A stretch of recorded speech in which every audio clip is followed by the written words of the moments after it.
اللہ تبارک و تعالیٰ نے انسان کو محض عبادت کے لیے پیدا کیا ہے۔ اس عبادت میں اگر کوئی انسان عبادت کرے تو اس کے عبادت پر اللہ جل شانہ کا مرتبہ مقام بلند نہیں ہوتا۔ اگر دنیا میں ہر انسان ایک سیکنڈ بھی ضائع نہ کرے، وہ اللہ کی عبادت میں لگا رہے، تو ان کی عبادت کی وجہ سے اللہ تعالیٰ کے مقام مرتبہ اس سے بلند نہیں ہوتا، اللہ کے مقام پر کوئی فرق نہیں پڑتا۔ اگر دنیا میں کوئی بھی اللہ کی عبادت کرنے والا نہ ہو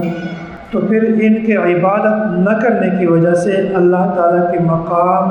کم نہیں ہوتا، کوئی فرق نہیں پڑتا۔ اللہ تعالیٰ نے انسان کو پیدا کیا ہے عبادت کے لیے، لیکن اس میں انسان کا اپنا فائدہ ہے۔ آج بنیادی طور پر یہ بات بتانی ہے کہ انسان کے دل میں بار بار خیالات آتے ہیں، بار بار وساوس آتے ہیں، بار بار سوچ فکر آتا ہے، اور انسان یہی سوچتا ہے کہ ان وساوس، ان خیالات کی وجہ سے ایسا نہ ہو کہ اللہ تعالیٰ مجھے ان خیالات پر میری پکڑ ہو جائے اور مجھے گناہ کی سزا مل جائے۔ صرف اس سوچ اور فکر کی وجہ سے انسان پھر حیران ہو جاتا ہے، پریشان رہتا ہے کہ یہ نہ ہو کہ اللہ تعالیٰ مجھے بھی اس سوچ پر، اس فکر پر میرا پکڑ کرے۔ حضرت عبداللہ بن مسعود رضی اللہ تعالیٰ عنہ نے رسول اللہ صلی اللہ علیہ وسلم سے پوچھا، یا رسول اللہ، ہمارے دل میں فسق، فجور، گناہ اور بار بار کئی قسم کے خیالات آتے ہیں، وساوس آتے ہیں، اس کا کیا حکم ہے؟ اللہ کے نبی صلی اللہ علیہ وسلم نے جواب فرمایا کہ اے عبداللہ بن مسعود، ذاک محض الایمان، اے صحابی رسول، آپ کو ڈرنے کی کوئی ضرورت نہیں ہے، پریشان ہونے کی کوئی ضرورت نہیں ہے، یہ جو وساوس ہیں یہ ایمان کی علامت میں سے، تو اس پر پریشان ہونے کی کوئی ضرورت نہیں ہے۔ اگر آپ کے ذہن میں اس طرح خیالات آتے ہیں، وساوس آتے ہیں، گناہ کے تصور آپ کے ذہن میں آ جاتے ہیں، تو یہ شیطان کی طرف سے ہے، تو یہ ایمان کی علامت ہے، اس پر پریشان ہونے کی ضرورت ہے، دل چھوٹا نہ کریں، بس اپنے کام میں لگا رہیں۔ ایک اور صحابی نے اللہ کے نبی صلی اللہ علیہ وسلم کے سامنے عرض کیا، یا رسول اللہ، ہمارے دل میں اس طرح کے خیالات آتے ہیں، اس طرح کے سوچ آتے ہیں، تصورات آتے ہیں کہ اس کے مقابلے میں اگر ہم آگ میں جل جائیں، بالکل راکھ ہو جائیں، ختم ہو جائے، یہ ہمیں زیادہ پسندیدہ ہے۔ یعنی اگر ان خیالات کو ہم زبان پر لائیں، زبان پر لا کر کسی کو بتانے کی جسارت کریں، کوشش کریں، تو اس کے بتانے کے مقابلے میں ہم اگر آگ میں جل جائیں، راکھ ہو جائیں، ختم ہو جائیں، یہ آگ میں جلنا یہ اس کے بتانے سے ہمیں زیادہ محبوب ہے، زیادہ پسندیدہ ہے۔ تو صحابی بتانا یہ چاہتا تھا کہ یا رسول اللہ، کبھی کبھی ہمارے ذہنوں میں اتنے گندے خیالات آتے ہیں کہ اگر ہم اسی گندے خیالات کو زبان پر لائیں تو اس کے مقابلے میں ہم سوچتے ہیں کہ یار اس کے بتانے سے بہتر تھا کہ میں مر ہی جاتا۔ اتنے گندے گندے خیالات ہوتے ہیں، لیکن اس کے باوجود بھی اللہ کے نبی صلی اللہ علیہ وسلم نے فرمایا تھا کہ یہ ایمان کی علامت ہے، اس پر گھبرانے کی ضرورت نہیں۔ ذاک محض الایمان، یہ ایمان کی علامت ہے۔ اس کا کیا مطلب ہے ایمان کی علامت ہے؟ وساوس شیطان کی طرف سے اور ہے بھی ایمان کی علامت۔ حضرت امداد اللہ مہاجر مکی رحمۃ اللہ علیہ نے اس حدیث کی تشریح کی ہے، اس مفہوم کو آگے واضح کیا ہے کہ یہ ایمان کی علامت کیسے ہے۔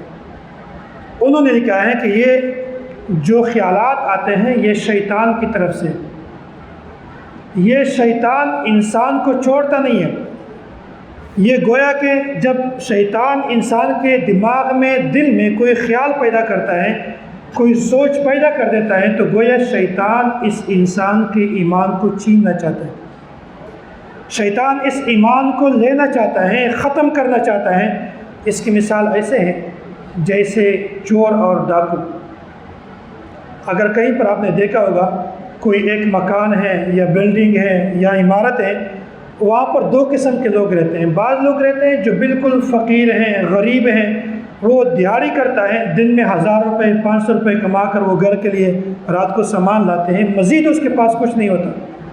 اور وہیں پر کچھ لوگ ایسے رہتے ہیں جو کروڑ پتی ہیں، جس کے کارخانے چلتے ہیں، جس کے کاروبار ہوتے ہیں، بینک بیلنس ہوتا ہے۔ اب جب رات کو ڈاکو آئے گا تو آپ بتائیں کہ ڈاکو اس گھر میں جائے گا جس میں کچھ نہیں ہوتا، یا اس گھر میں جائے گا جو مالدار لوگ رہتے ہیں؟ جہاں پر مالدار لوگ رہتے ہیں، امیر لوگ رہتے ہیں، جہاں پر جائیداد ہوتے ہیں، مال ہوتے ہیں، ڈاکو کو کچھ امید ہوتی ہے، ڈاکو نے وہاں پر جانا ہوتا ہے۔ کیوں؟ اس لیے کہ ڈاکو یہ سمجھتا ہے کہ یہاں پر مجھے کچھ مل جائے گا، یہاں پر کچھ ہوگا، اس لیے تو میں نے وہاں پر جانا ہے۔ جہاں پر مکان ایسا ہو کہ اس کا دروازہ کھلا ہو، دیوار گھری ہوئی ہے اور دروازہ نہیں ہے، اندر سے کمرے کی چھت نہیں ہے، جھونپڑی لگائی ہوئی ہے، تو چور یا ڈاکو وہاں پر نہیں جا سکتا، جاتا ہی نہیں ہے۔ وہ کہے گا میں جاؤں گا تو اپنا ٹائم ضائع کروں گا، وہاں پر جانے کا میرا مقصد نہیں ہے، فائدہ نہیں ہے۔ تو حضرت امداد اللہ مہاجر مکی رحمۃ اللہ علیہ فرماتے ہیں کہ ڈاکو کا ڈاکہ ڈالنا اسی جگہ پر جہاں سے اس کو کچھ ملنے کی امید ہوتی ہے، اس کا مطلب یہ ہوتا ہے کہ ڈاکو چاہتے ہیں کہ یہاں پر کچھ ہے۔ اب جب کسی مومن آدمی کے دل میں کچھ خیالات آ جاتے ہیں، نماز کے اندر ہے کچھ خیالات آ جاتے ہیں، ویسے چلتا پھرتا ہے خیالات آ جاتے ہیں، عبادت میں لگا رہتے ہیں خیالات آ جاتے ہیں، مراقبہ کرتے ہیں خیالات آ جاتے ہیں،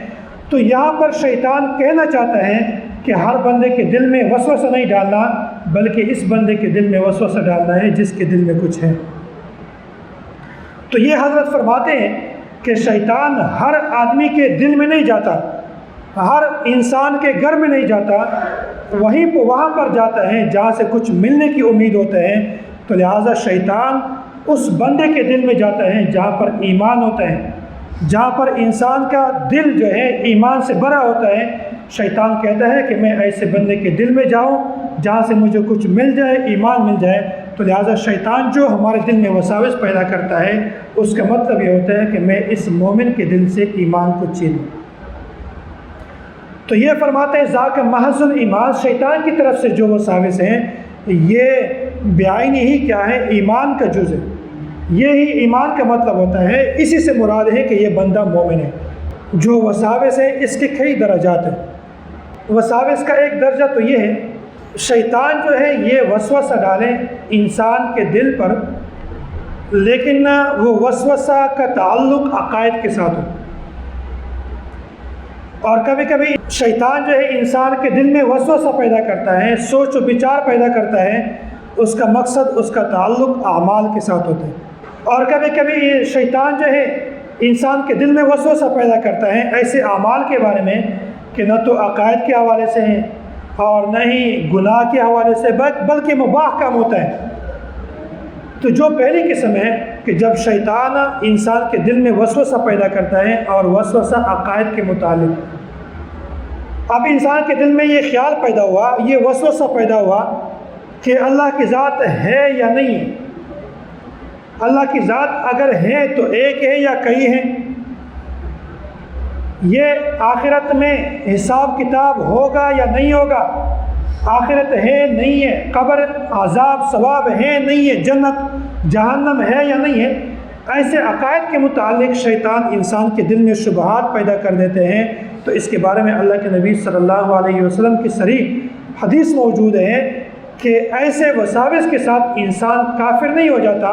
بندہ یہ نہ سوچے کہ میں نے تو خیال میں، میرے دل میں تو یہ خیال آیا لہٰذا میں کافر ہو گیا ہوں،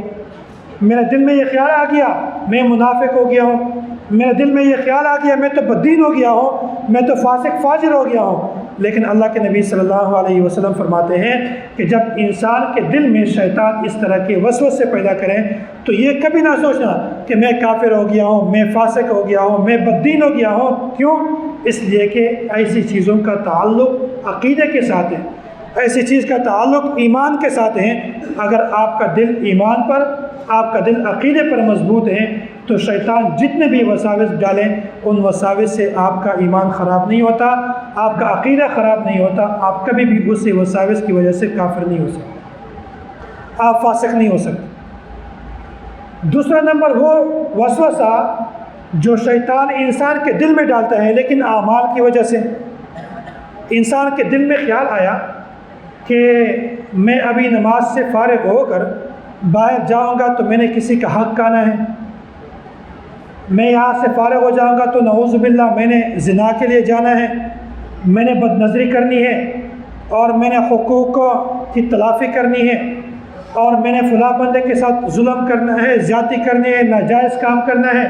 یہاں تک کہ کسی کو مار دینا ہے، بھائی کو قتل کرنا ہے، بہن کو قتل کر دینا ہے، کسی کے خلاف سازش کرنا ہے۔ تو جب انسان کے دل میں یہ وسوسہ پیدا ہوتا ہے، اس کے بارے میں اللہ تبارک و تعالیٰ فرماتے ہیں کہ ایسے وساوس پر اللہ تعالیٰ آپ کا مواخذہ نہیں کریں گے۔ ہاں، اگر انسان کے دل میں وسوسہ پیدا ہو جائے کہ آپ نے یہ گناہ کا کام کرنا ہے، بد نظری کرنی ہے، جب آپ بد نظری کریں گے تو اس عمل پر آپ کا مواخذہ ہوگا، صرف وسوسے پر آپ کا مواخذہ نہیں ہوتا۔ وسوسہ شیطان کی طرف سے، لیکن جب آپ اس وسوسے پر عمل کریں گے، بد نظری کریں گے، گناہ کا کام کریں گے، چوری کریں گے، تو اس صورت میں اللہ تعالیٰ آپ کا مواخذہ کریں گے، لیکن اسی عمل پر مواخذہ کریں گے۔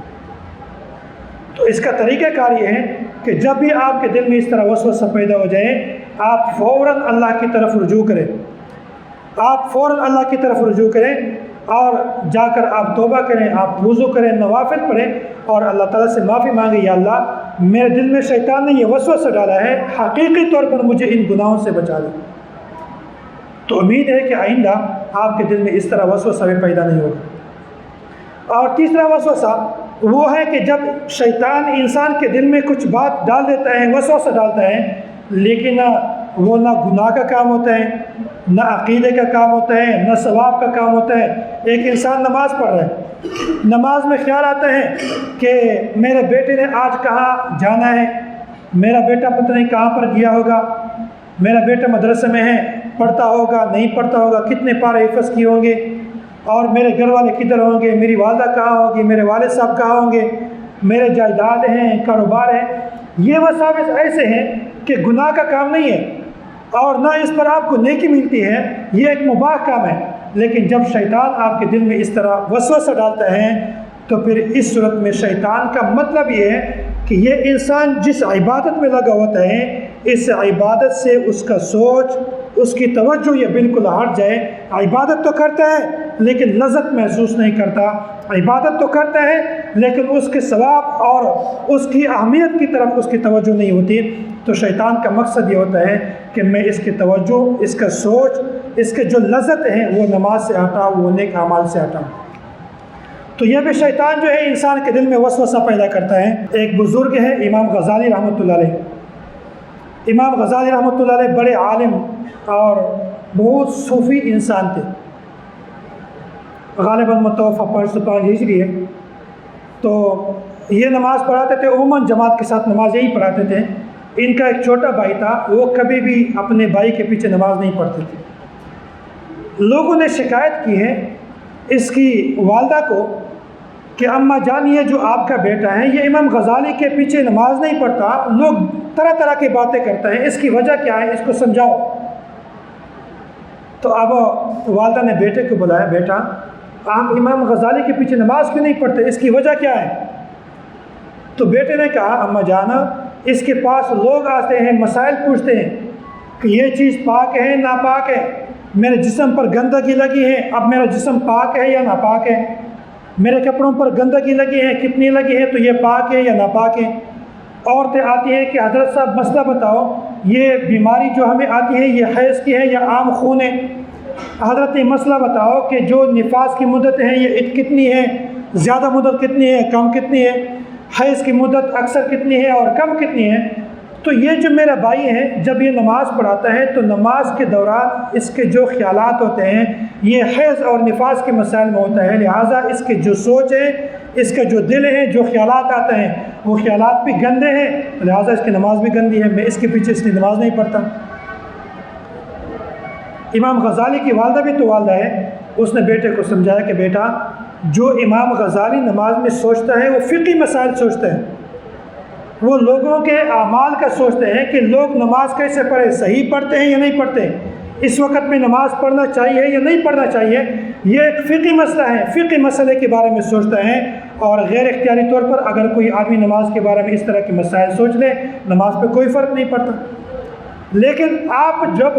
میرے بیٹے کے بارے میں سوچتے ہیں تو آپ اس کی عیب جوئی کرتے ہیں، آپ اس کے عیوب نکالتے ہیں کہ میرا بیٹا تو میرا بھائی تو ایسا ہے، میرا بھائی تو ایسا ہے۔ تو بیٹا آپ گناہ کا کام کرتے ہیں، نیکی کا کام نہیں کرتے۔ اگر میرا بیٹا امام غزالی نماز کے بارے میں حیض اور نفاس کے بارے میں سوچ لے، نماز ہو جاتی ہے، لیکن اگر آپ اس طرح کے گندے خیالات ذہن میں لائیں تو آپ کی نماز نہیں ہوتی۔ ماں نے کہا بیٹا آپ بتاؤ آپ کی نماز ہوئی ہے یا میرے بیٹے کی نماز ہوئی ہے؟ بیٹا خاموش ہو گیا۔ اس کی وجہ یہ ہے کہ جب غیر اختیاری طور پر آپ کے ذہن میں کچھ خیالات آتے ہیں تو ان خیالات پر اللہ تعالیٰ آپ کا مواخذہ نہیں کریں گے، کیونکہ اللہ کے نبی صلی اللہ علیہ وسلم، یہ المعجم الکبیر للطبرانی اس میں موجود ہے، اور بہت ساری کتابوں میں یہ روایت موجود ہے کہ اللہ کے نبی صلی اللہ علیہ وسلم فرماتے ہیں کہ جو شیطان کا جال ہے،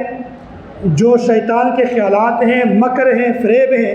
یہ صرف وسوسے تک محدود ہیں، آگے نہیں جاتا۔ تو اس سے معلوم ہو گیا کہ شیطان جو انسان کے دماغ میں، دل میں جو جال بھی چاہتا ہے، جو انسان کے دماغوں کو الٹا کر دیتا ہے، یہ اس کا تعلق صرف وسوسے کے ساتھ ہے، حقیقت کے ساتھ اس کا کوئی تعلق نہیں ہے۔ تو لہٰذا جب شیطان آپ کے دل میں کوئی خیال پیدا کرے، کوئی وسوسہ پیدا کرے، فوراً اللہ کی طرف رجوع کرنی چاہیے کہ اللہ شیطان نے میرے دل میں یہ بات ڈالی ہے، آپ مجھے حقیقی طور پر ان گناہوں سے بچائے۔ تو انشاءاللہ آئندہ طور پر شیطان آپ کے دل میں اس طرح وسوسہ بھی نہیں پیدا کریں گے، اور آپ انشاءاللہ حقیقی معنی پر گناہوں سے بھی بچ جائیں گے۔ اللہ تعالیٰ ہمیں صحیح ایمان نصیب فرمائے اور اللہ تعالیٰ ہمیں گناہوں سے محفوظ فرمائے۔ وآخر دعوانا ان الحمد للہ رب العالمین۔